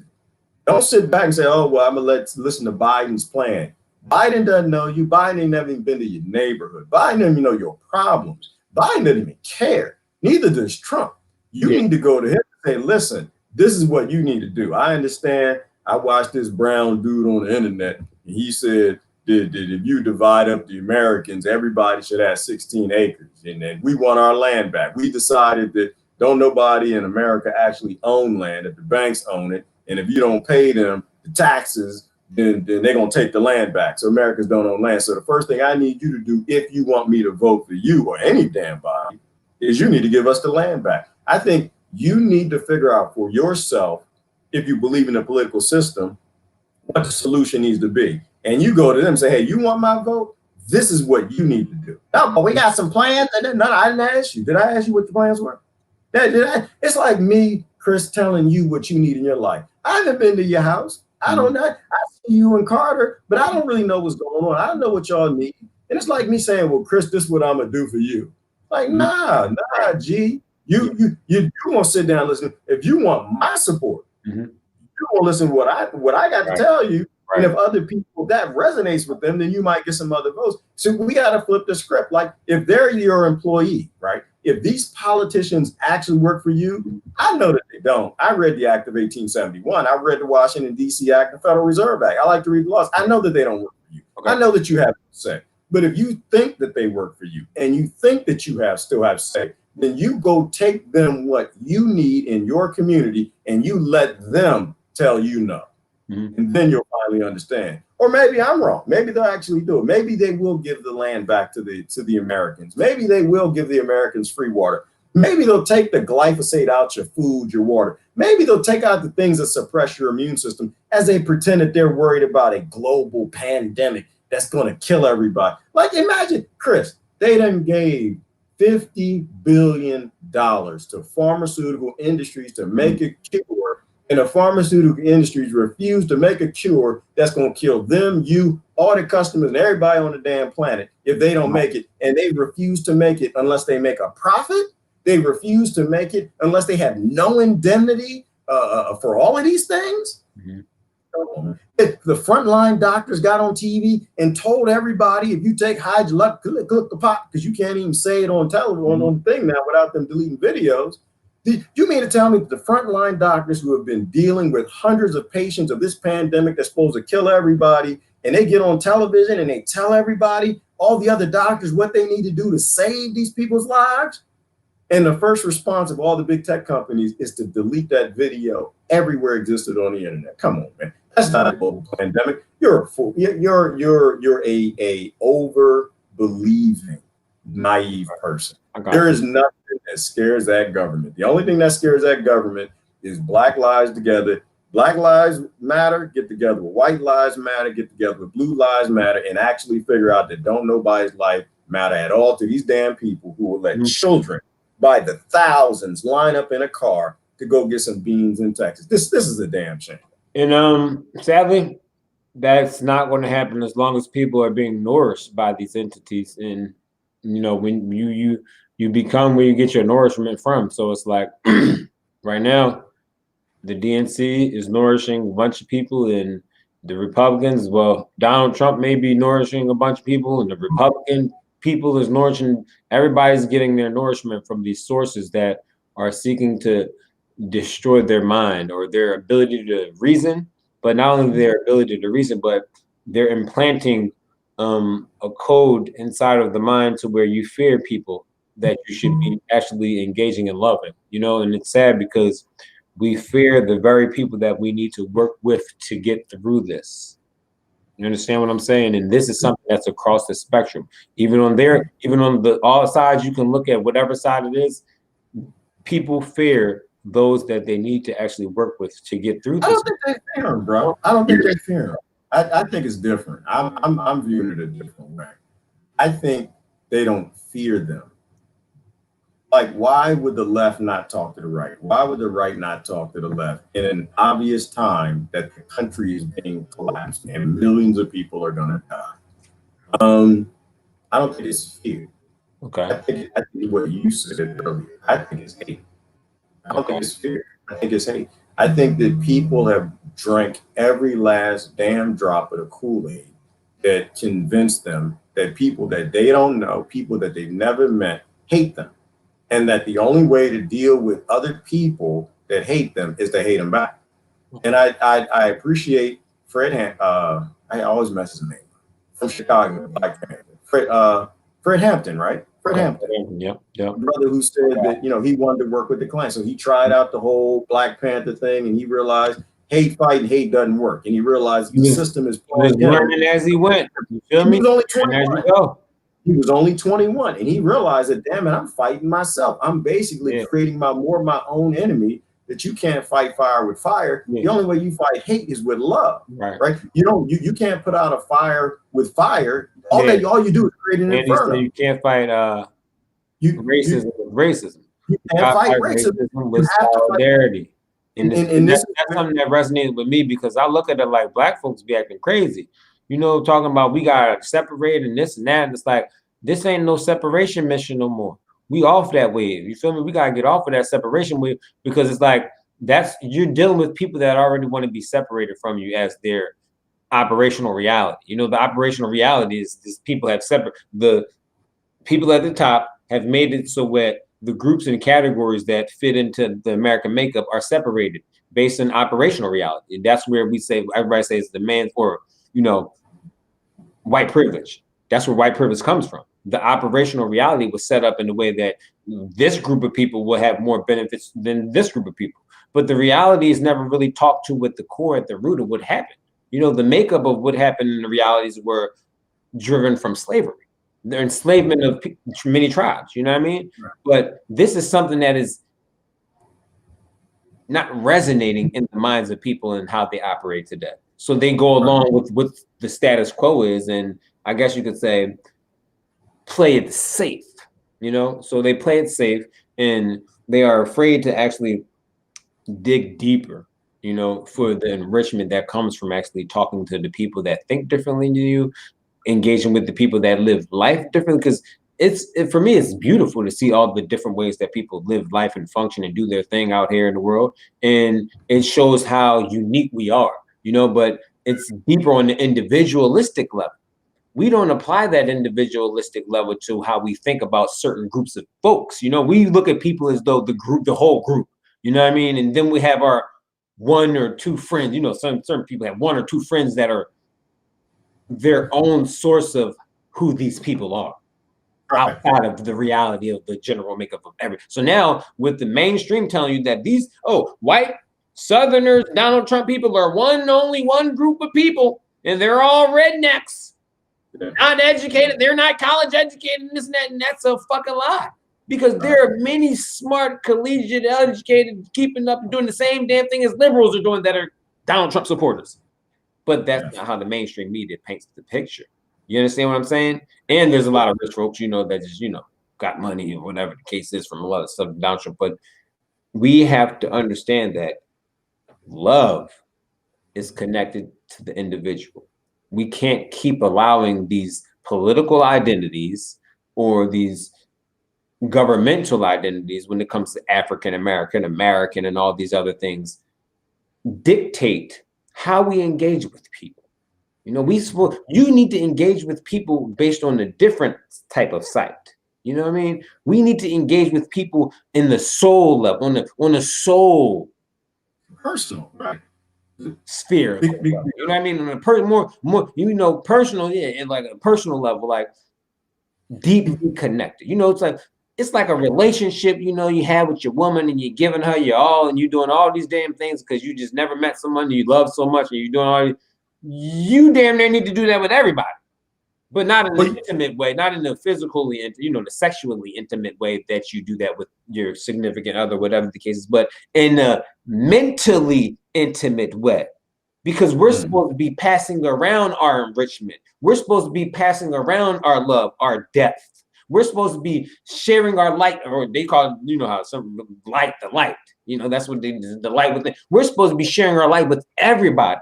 We're not supposed to be in the, you know, sadly, it is the reality. When you go inside of your job in the system of operations, or when you do whatever you have to do, you have to dim your light, you know, because the blandness of the operations needs you to do so. It doesn't want people to shine brighter than what the narrative is of the system. You know what I mean? So now when you think about politically, they don't care. They don't want you to be an individual. They want you to follow after the group. And guess what? The group already has a leader. You understand what I'm saying? The group has the leader was selected for the group. So that's it's a prejudice mindset. It's like this: your vote, your depth is never seen. You know, it never matters. The leader of the group will dictate what happens for that group. And it's sad to say, it's for all the different groups of people. You know what I mean? So you placing you that's why I said talking about earlier about the authority. You need to speak and move with the authority that you have as an individual. Because if you don't, somebody else will assume that position for you, you know, and somebody else will dictate things for you as well. So we need to rise to the occasion and dig deeper into our superiority. That's what it really is, because we're all superior to the system of the operational thought. We're all superior to that, you know.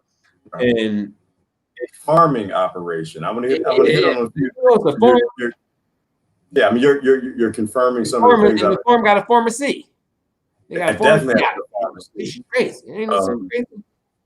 I mean, you're hitting on a few things that I've been thinking about for probably the past month or 2 months or so. And that is that people aren't real. There's no such thing as a people. Okay. There's no such thing as a people. It's only a person.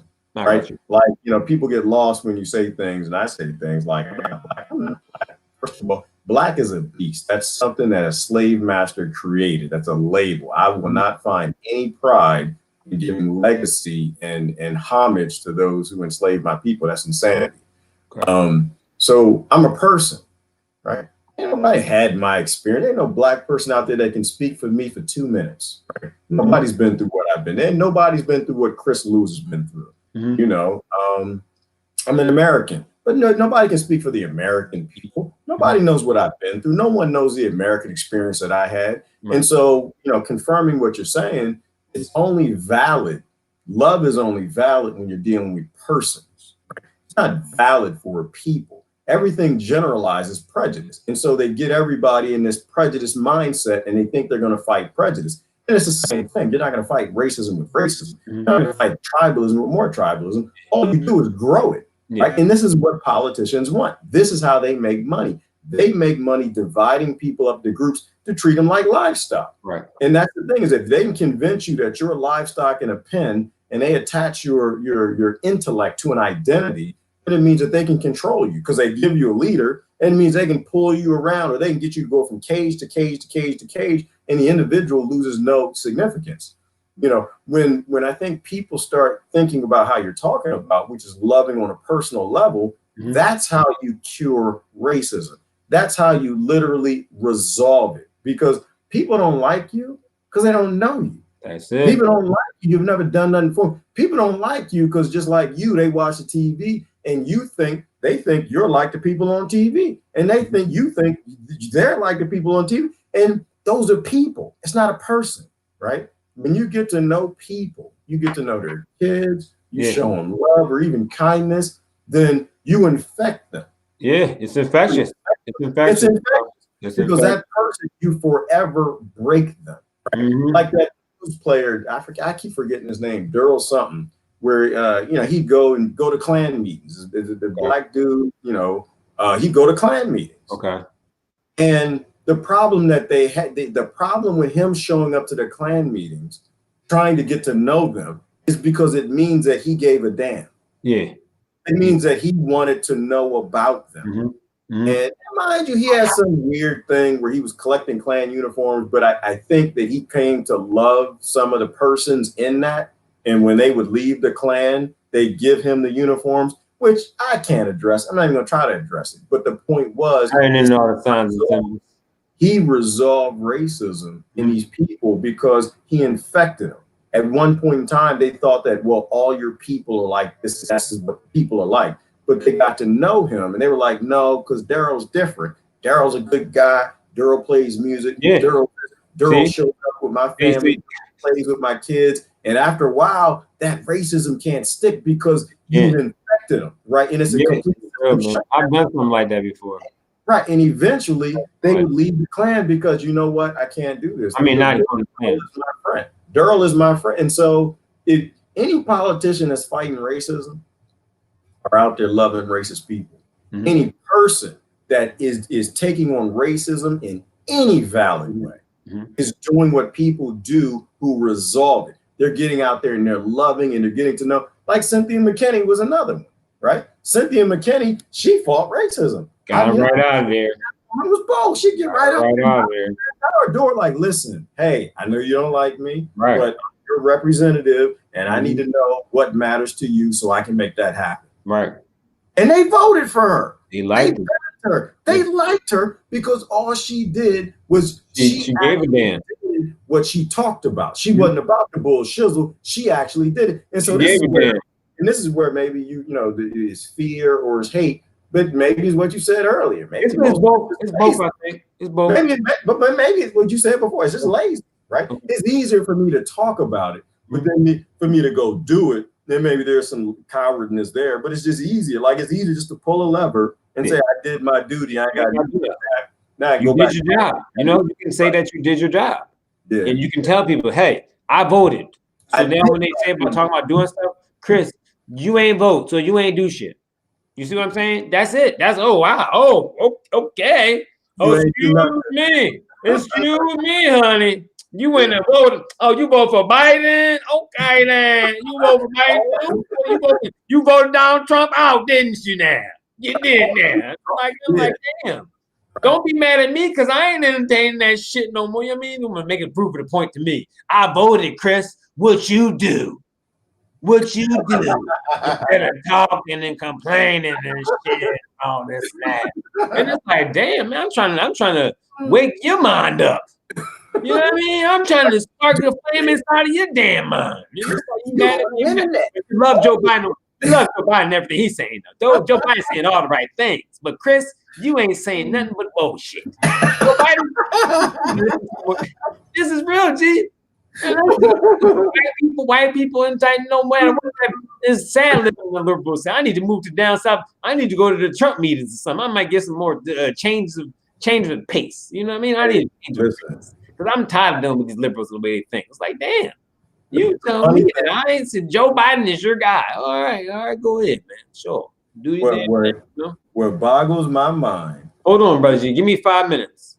Yeah, or 2 minutes. Can you do that? I gotta go get Carter real quick, okay? Did you literally ask me to give you 5 minutes? No, or we could, or can we wrap it up at 9? Can we do that? You seen this mouth? Yeah, let's do that. Let's wrap it up. Wrap it up at 9. I can do that. I'll give him a couple. I ain't gonna have nothing to say tomorrow morning. I'm sitting here running my mouth now. Tomorrow morning. Oh, you was gonna do the Ice Cube bit tomorrow? I might talk about aliens. It's like an after session thought. Oh no, let me. I gotta run something by you. This is what I'm thinking about doing. I'm just tired of hearing my mouth, to be honest with you. I'm tired of it. I'd be the same way. I'm like, man, I'm still ranting and raving. I'm saying the same damn thing, and I'm meeting new people. They hate me ranting and raving. They done with me ranting and raving. So I'm thinking about doing this, and I would do it with you. I'm thinking about, like, after I do my morning, whatever I do, just having an open panel. Like, I'm thinking about, like, having an after party type thing. There's a lot of people on the West Coast who like to join in on that stuff. Yeah. But I got slavery, bruh. You know, and half the time I got to run off the show because I got to go grab my bag of cotton and get the picking. Yeah. And so I'm thinking about, like, just doing an open panel. Okay. Like maybe you and a few other people who want to just jump in and, like, either carry on the conversation or do current events or just what's on your mind. Yeah. So, like, doing some sort of an after party. Like, even Montez is another one. Like, brother, a morning talk show vibe type thing. Yeah, and just do more of a panel type thing where you get 3 or 4 people. So if you want to join in on that, let me know. Yeah. But it's an idea I'm having. 2 days whenever I'm available, I definitely take part in something like that. Yeah, and just talk about anything you want. I like talking. I want to talk to different people as well. because it's like talking about myself is cool and all, but I've done all that. I think I gave all the gems away. I can only talk about the current events now, so it's like nothing really is happening lately. I'm not gonna talk like Ice Cube did. He ran it on the DNC stuff. I'm not gonna even watch anything to do with the DNC because I know what to expect. And they selling dreams. And it's just frustrating because it's like when you consume that shit, it fucks with your mind. You know what I mean? Especially when you've deprogrammed, or well, I call it deprogramming, but when you decided to take your mind away from that craziness, when you go back and consume it, it's like food. When you leave and become a better eater or whatever the case, you might go back and eat some bullshit. My body's going to tell you like, yo, why the fuck did you do that? Like, yo, why are you treating me like this? No, don't eat that stuff no more. That's the poison. You know what I mean? And it's like that when you go back and watch these things in mainstream media or whatever the case is, when I turn it on for the 2 seconds or whatever the case is, or if I'm at somebody's house and they're watching it, my mind is going crazy. I'm telling you, because these people are eating it up. You know what I mean? They eating this stuff up, and I'm just like, no, I'm all right. I ain't eating today. You feel me? When I see it on, I'm not eating today. But it's like they eating it up, and this is the people I love. You know what I mean? But it's the stories. It's the stories, bro. It's Young and Restless. It's Dallas and Falcon Crest. It's Guiding Light. Like, people are sitting at home. They got nothing else to do to go do it. I want to look at this real quick. I don't know. Sister Cat then said something. So what you talking about? She said, I jumped on a comment because she's a white person. Okay. And the Black Pope and Queen. Pope and Queen. Do you remember? Well, I'm gonna be honest with you, Cat. I think you an angel. I don't really care about anybody's race. I have no idea what color. Half the time, I don't even know if it's people are men, women. You jumped on her, Gerard. You jumped on her. If what I do is I try to spark on a conversation. Yeah, I know what you mean. I'm assuming, Cat, that you're a sister, and I have no idea what race you're. She getting on you, G. She getting on you. I know, but I want to clarify because to me, so it's not like aliens or something, right? No, how they blame the government, say, you've been meeting with the aliens, you got the free energy and stuff like that, and the government never responds. I'm a responder. I'll respond to an accusation. Okay. People saying that like the virus, they're saying it's made into a laboratory and the government doesn't respond. Oh, I'm a responder. This is how I know that they full of bullshit. Because when somebody like they say something, and you address it. Well, they don't address it. They deflect. If there's an accusation, you're supposed to deal with it. And I love Sister Cat Stevens, but I wanted to make sure she knows that I have no idea, Sister. I think she might not have no hard feelings anyway. You know what I mean? She's been good. Yeah, but I don't think she does. She's always around. But to me, it was an example. I wanted to clarify. Now, I don't know half of who is. To me, people are just avatars. They're just avatars. And we kind of a good one. Susan said, "Why can't we all just be humans? Treat everybody as humans." Well, sad thing about being human, Susan, is you could be programmed to being the crazy person. But they program you to be lifestyle. They give you that pen. They program you to be a crazy person. We are literally a mental illness making manufacturer. The United States of America and most of the NATO allies, they're literally in the business of making mental illness. Right. Like the very core concept of America. Like, think about it. Sadhguru said this a minute ago. Okay, he said that when you take joy in having what other people don't have, why do you call that success? Mm-hmm. It's not success when you got stuff, you got food, you got better shoes, you got a nicer car, you got a bigger house. He said that's not success when you have a society that's modeled in taking joy of what others don't have. He said that's a mental illness. Right. It is a mental illness that you thrive on the abuse of others or the lack of others or the scarcity of others. And I don't know, I guess where I'm at nowadays, brother, I think the plantation is on fire. And I'm all about let's save the people, let's deal with these food lines, let's grow some food, let's get sustainable, let's walk away from the government. These are old solutions, right? We know how to be strong and powerful again, become sustainable, and let it burn. Yeah. Right? Let it burn. And somebody like come on and vote, let's keep the system up. No, come to my house and put the fire out. I got something called kerosene, and it puts the fire out a lot faster than the water does. It Master's house is on fire. Why are we trying to save it?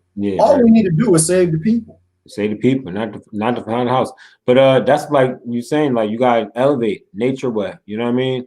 And one of the things that I'm really trying to do is something that's not going to be well received by the system of operations, really, and that's save the minds of the youth. You know what I mean? So it's like my goal is to really work with more adults in transitioning the youth away from this societal type of thought. You know, and it's hard because you got so many different cultural habits in America that are enjoyed, you know, and that's a part of the, you know, mystique of it all in American dream and the American realities. You get to enjoy so much of the things that are actually detrimental to your mental development, I should say, and your mental enrichment. And that's something that the kids are stuck on. It's like we have to also work to save the kids before anything else, because they're going to be the ones that take care of us when we get older.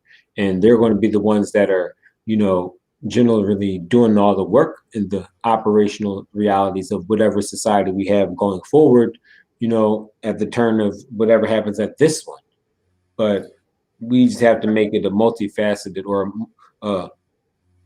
multi-diverse, you know, age, going through the age, across the spectrum of ages. You know, we have to do from old to young, all the different diversity of people in the world.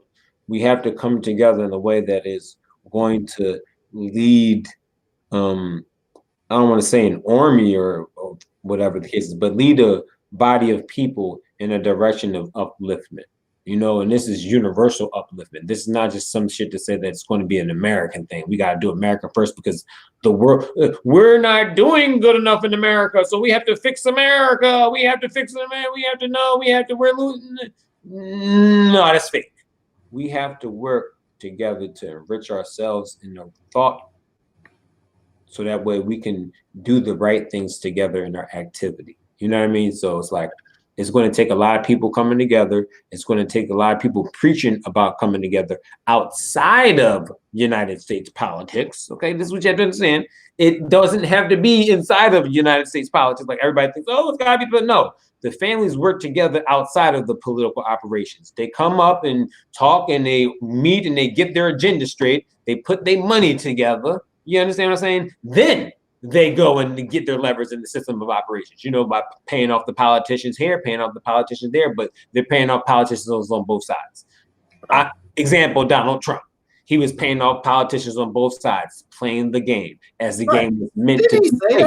You understand what I'm saying? He even said that, didn't he? Yeah, somebody said that. But it's all good.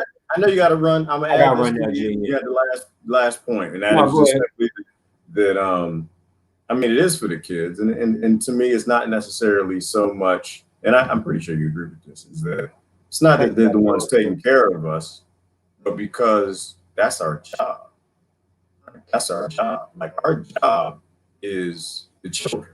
Mm-hmm. Our job. We only got one job on this planet. We got a lot of stuff that we do. In fact, for the sake of it's the right thing to say at the right time. I'm not a cusser. I don't like to cuss, but I think for the sake of the time we're in, we got one job to do. We do a lot of other shit. Everything we do in life is shit. But we got one job to do for the children. And we can't fuck it up. We can't fuck it up. We're fucking it up. I have to say it that way, and I apologize to anybody. I try not to use those words. But I got you. The next generation is depending on us. They're depending on us. Yeah, we have a good time. We laugh a lot. We have some fun. We try to make the apocalypse sustainable. But the reality is, every last child out there in that street that's burning down targets the businesses and the cities is your child. Mm-hmm. Every last child. Mm-hmm. God, soul, whatever you call it. See, I'm not for the protest, Chris. I'm not for them. I protested when I was their age. I got out there and I did that. Mm-hmm. And I don't believe in begging government for anything. I don't think government has anything of value that I ever beg from it again. I got demands. I don't have any begging that I feel like I need to do. But the kids were raised in a system and they're acting out because they believe in it. But I'm not going to stop there, because every last one of them children that joined the Ku Klux Klan, every last one of them children that joined the skinheads and the white nationalists, those are our kids too. Mhm. They were born here, and we ain't never shown nothing but hatred and apathy. We don't give two damns about them because that's what we've done. We got one job on this planet, and everything else is nice. Everything else is shit. The only job we got is to look out for these kids. That's what It's it to is. give them, is to pass them a better world than the crap sandwich. If there's any love in our hearts, we do need to act. And like the sister said, a second for transgeneration. So I totally agree with you. I mean, it is because they need to, they're the ones who will take care of us if we're around, if they're around. But we need to do it because it's the bare bone basics of being a human being. Is taking care of the next generation. That's it. All them kids under 26, they're doing what they were taught to do. Yep. Because we weren't, we didn't teach them the right way. We need to be an upgrade from the last generation and teach them something. Sorry, brother. You last word. I know you got to run. Or is that it? I just thank you for having me on. I thank everybody for watching and sharing, And I just want to say, like, we got to work together through all the different narratives that we were taught to believe, and through all the ways we are instructed to just follow after the wrong entities. We have to just work together to stay vigilant. It's not about it being a specific group or whatever the case is. We're all individuals. We're all individuals in the shared experience, and we just have to make sure we prepare ourselves mentally to be able to shine our light as best as we can to the people that we come in contact with in this experience. And we have to make sure that we nourish our minds, nourish our bodies, and just nourish our souls with good information. Food is information. The words you hear are information, and it can be nourishment or it can be poison. So we have to seek to put ourselves in nourishing environments, and this is something that I'm working and striving to do with a lot of just poison around me. But we have to work together in doing it as individuals because it's connected to all those in the things in our environment. So that's what I want to say. I just love everybody, and keep working, y'all. That's what's up. Love you, brother. I love you, brother, too, man. Thanks for having me on, man. I'm gonna catch up with y'all. We're gonna do another live soon, and we're gonna do more of these. We should do it once a week. We'll get back together. We'll start doing once a week. But I like I said, I'd like to have you on the show every day if you want to. Every day y'all get on that panel. But the whole message today was that if you didn't watch Ice Cube's message about the 4-day DNC, please watch it. It was a beautiful message. It's time to get out the car. It's time to get out the car. When you're in a car and bad things are happening and it's heading in a bad direction, just like in the movie, you got to know when it's time to get out the car. And right now, we need a conscious revolution, evolution, time to get out the car. This is Gerard. Chris is already out. I'm out here. Y'all have a great night. Love